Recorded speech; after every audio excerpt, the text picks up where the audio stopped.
نحمده ونصلي على رسوله الكريم اما بعد فاعوذ بالله من الشيطان الرجيم بسم الله الرحمن الرحيم رب اشرح لي صدري ويسر لي امري واحلل عقدة من لساني يفقهوا قولي صدق اللہ العظیم۔ عزیز طلبہ و طالبات و تمام سامعین کرام کو میری طرف سے السلام علیکم۔ انشاءاللہ العزیز چیپٹر نمبر 3 اسوہ رسول اکرم صلی اللہ علیہ وسلم، یعنی حضور صلی اللہ علیہ وسلم کا جو سیرت ہے، حضور صلی اللہ علیہ وسلم کی سیرت، اسوہ رسول بہترین نمونہ، اس کے بارے میں ہم پڑھیں گے۔ بورڈ کے پیپر میں ایک سوال آ سکتا ہے کیونکہ اس دفعہ سلیبس میں بتایا گیا ہے کہ اسوہ رسول بھی آئے گا، تو رسول اکرم صلی اللہ علیہ وسلم رحمت للعالمین ہیں، وَمَا أَرْسَلْنَاكَ إِلَّا رَحْمَةً لِلْعَالَمِينَ۔ اس کے بارے میں بحث کرنی ہے، تفصیل کے ساتھ لکھنا ہے۔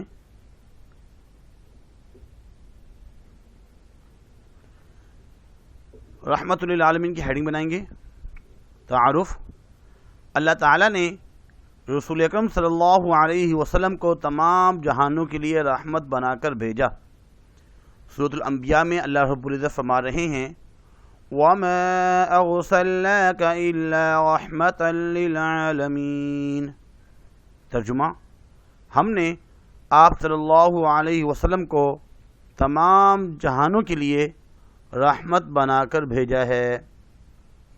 آپ صلی اللہ علیہ وسلم نے دنیا کو اللہ تعالیٰ کا پیغام پہنچا کر اس کو عذاب سے بچایا، ایک اللہ کی عبادت اور اس سے محبت سکھائی، ایک ایسا نظام زندگی دیا جو انسانیت کو امن و سلامتی کی طرف لے جاتا ہے اور نوع انسانی کے لیے سراسر رحمت ہے۔ اس طرح آپ صلی اللہ علیہ وسلم تمام جہانوں کے لیے اللہ کی رحمت ثابت ہوئے۔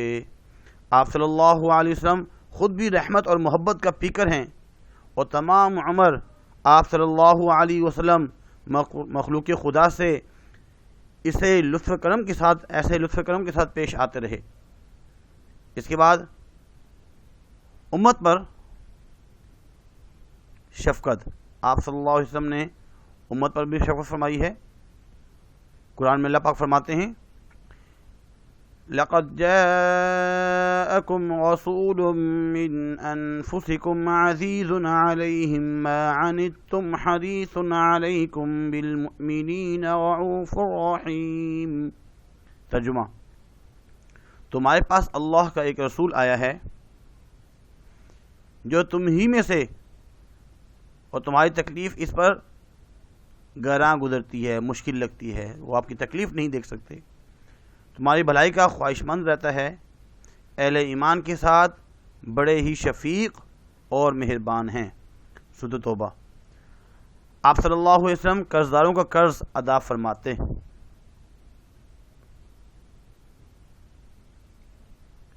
حاجت مندوں کی حاجت پوری کرتے، ناداروں اور مفلوق الحال لوگوں کی مدد کرتے۔ آپ صلی اللہ علیہ وسلم نے عمر بھر اپنے دروازے سے کسی سائل کو محروم واپس نہیں لوٹا۔ جو بھی سائل آیا ہے، فقیر آیا ہے، آپ صلی اللہ علیہ وسلم نے ہمیشہ اس فقیر کو کچھ نہ کچھ عطا فرمایا ہے، اور اپنے ساتھیوں کو تکلیف میں دیکھ کر بے قرار ہو جاتے اور ان کی مدد کرتے، اعانت کرتے، غمزدوں کی دلجوئی کرتے۔ آپ صلی اللہ علیہ وسلم کو اپنے صحابہ کی تکلیف اتنی گراں گزرتی ہے کہ انہیں دینی امور میں بھی دشواری میں ڈالنا پسند نہ فرماتے۔ آپ صلی اللہ علیہ وسلم کا ارشاد ہے اگر امت پر دشواری نہ ہوتی تو میں انہیں ہر نماز کے لیے مسواک کرنے کا حکم دیتا۔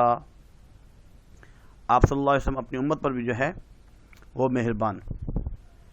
ایسے ہی کافروں پر رحمت۔ آپ صلی اللہ علیہ وسلم کی رحمت صرف مسلمان اور مومنین تک محدود نہیں تھی، کافروں کے لیے بھی ہمیشہ رحمت والے بن کر رہے۔ گزشتہ امت پر اللہ تعالیٰ کی نافرمانی کی وجہ سے مختلف عذاب آتے رہے، لیکن آپ صلی اللہ علیہ وسلم کی ذات بابرکت کی وجہ سے کفار مکہ تمام نافرمانی کے باوجود اللہ تعالیٰ نے ان پر عذاب نازل نہ فرمایا۔ فرمایا گیا وما کان اللہ لیعذبہم وانت فیہم، اور خدا ایسا نہ تھا کہ انہیں عذاب دیتا اور آپ ان میں موجود ہوتے۔ ایک دفعہ آپ صلی اللہ علیہ وسلم کو کفار کی طرف سے سخت تکلیف پہنچی۔ صحابہ رضی اللہ تعالیٰ نے عرض کیا یا رسول اللہ اب ان کے لیے بدعا کر دیجیے۔ اب فرمایا کہ نہیں، میں لعنت کرنے والا نہیں، میں تو صرف رحمت بنا کر بھیجا گیا ہوں۔ قبیلہ دوست نے سرکشی اور نافرمانی کی، آپ نے بدعا کی جگہ انہیں دعا دی، اللہم اہد دوسا وأت بہم، اے اللہ قبیلہ دوست کو ہدایت دے اور ان کو دائرہ اسلام میں داخل فرما۔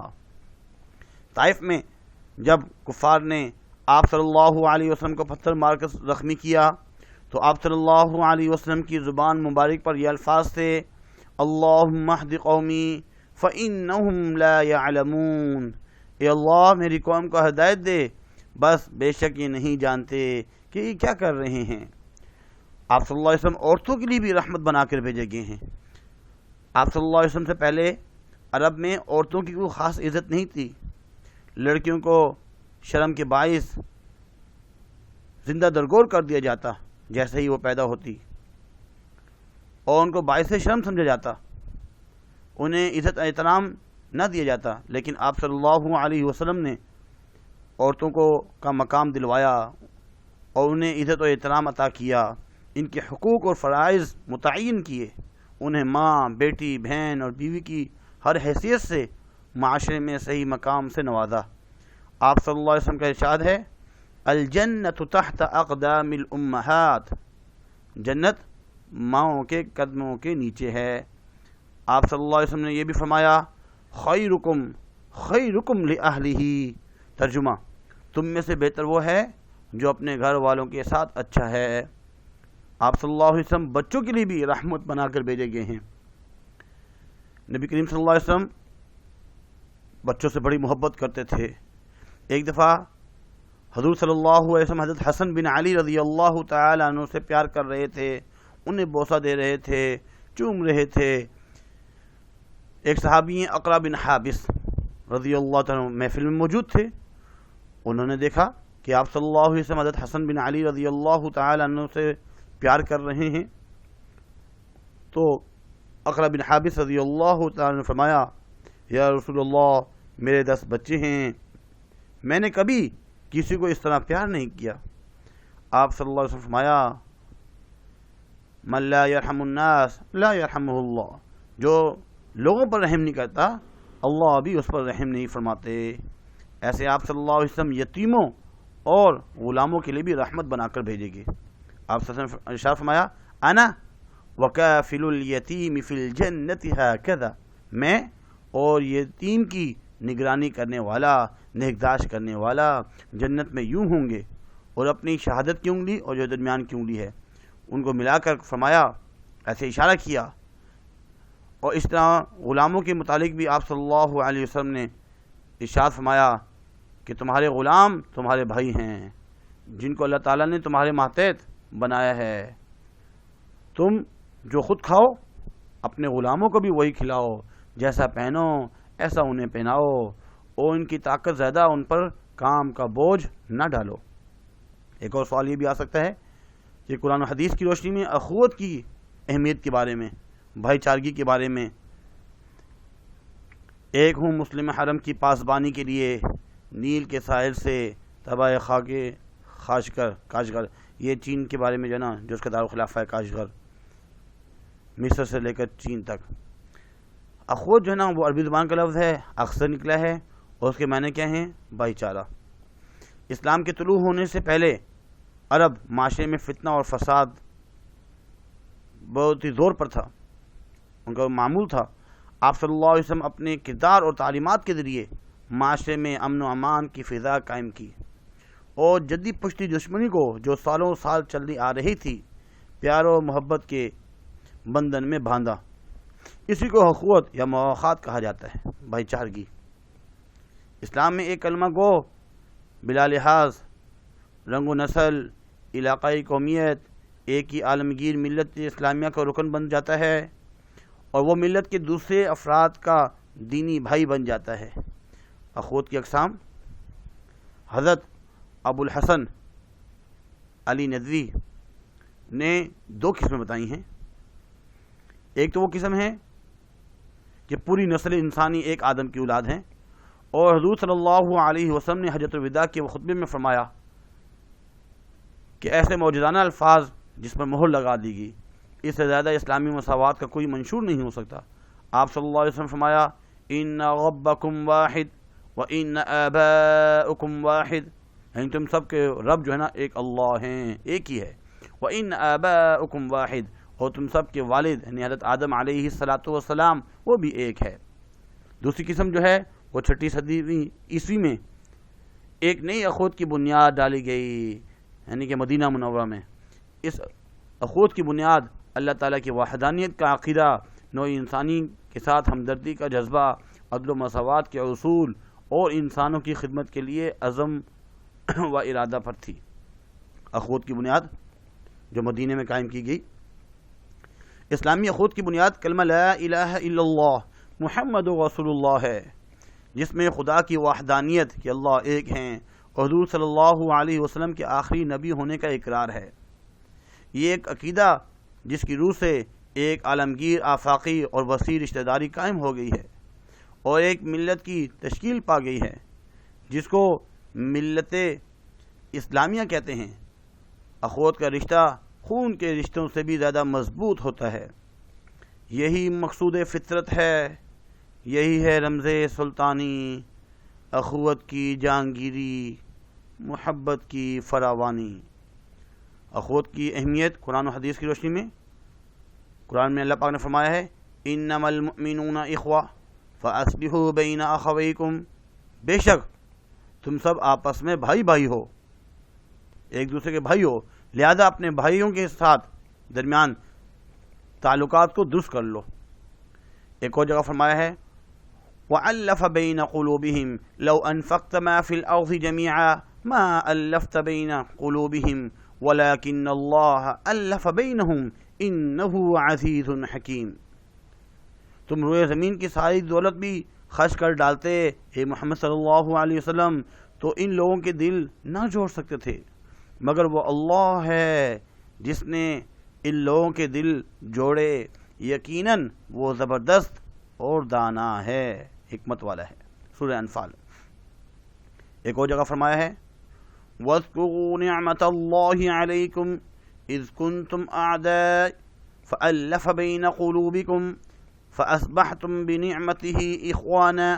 ترجمہ، اور اللہ کے اس احسان کو یاد کرو جو اس نے تم پر کیا ہے، تم ایک دوسرے کے دشمن تھے اسلام سے پہلے، اس نے تمہارے دل جوڑے اور اس کے فضل و کرم سے تم بھائی بھائی بن گئے۔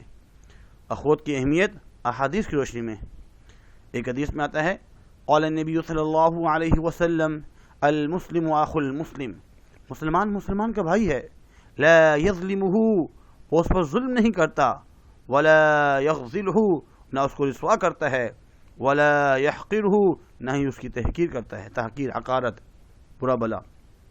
ایک اور حدیث میں ہے قال النبی صلی اللہ علیہ وسلم لا یؤمن احدکم حتی یحب لاخیہ ما یحب لنفسہ، تم میں سے کوئی شخص اس وقت تک مومن نہیں ہو سکتا کامل جب تک اپنے بھائی کے لیے وہی پسند نہ کرے جو اپنے لیے پسند کرتا ہے۔ یہ بخاری اور مسلم کی حدیث ہے۔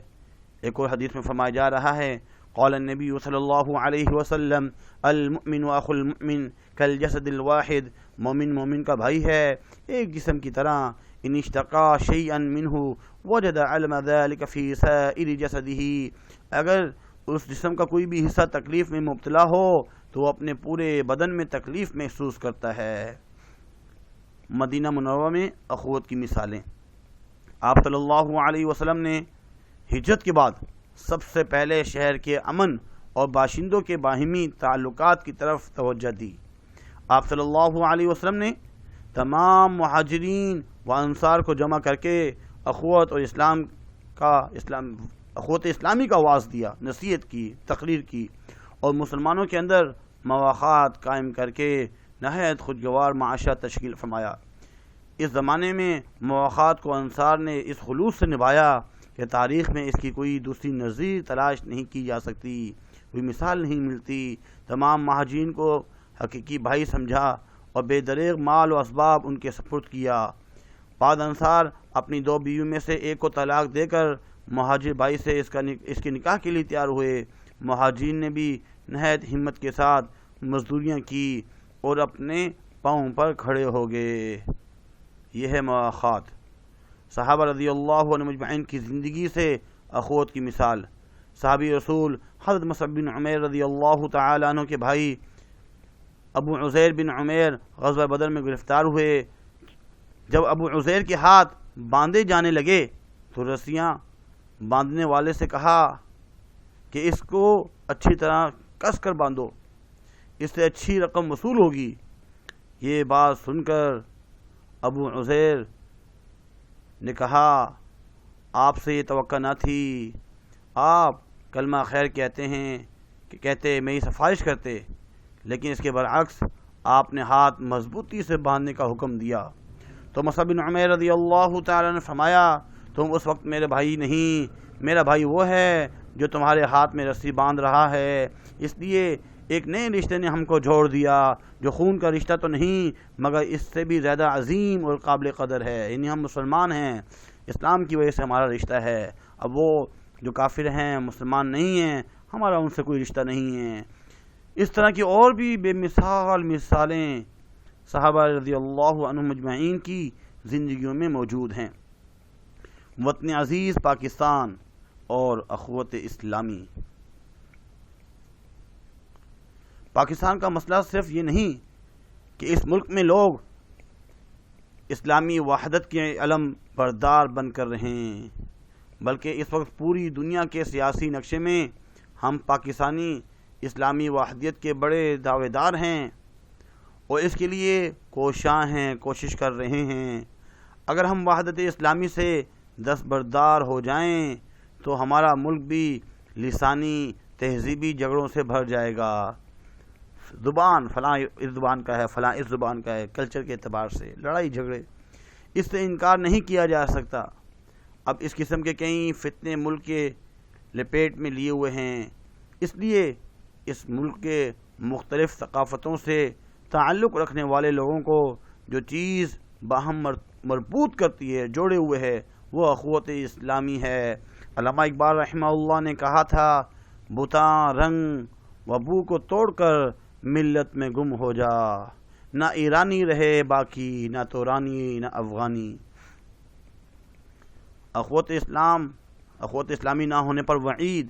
آپ صلی اللہ علیہ وسلم نے فرمایا جو عصبیت کی طرف بلائے وہ ہم میں سے نہیں، جو عصبیت پر لڑے وہ ہم میں سے نہیں، جو عصبیت پر مارا جائے وہ ہم میں سے نہیں۔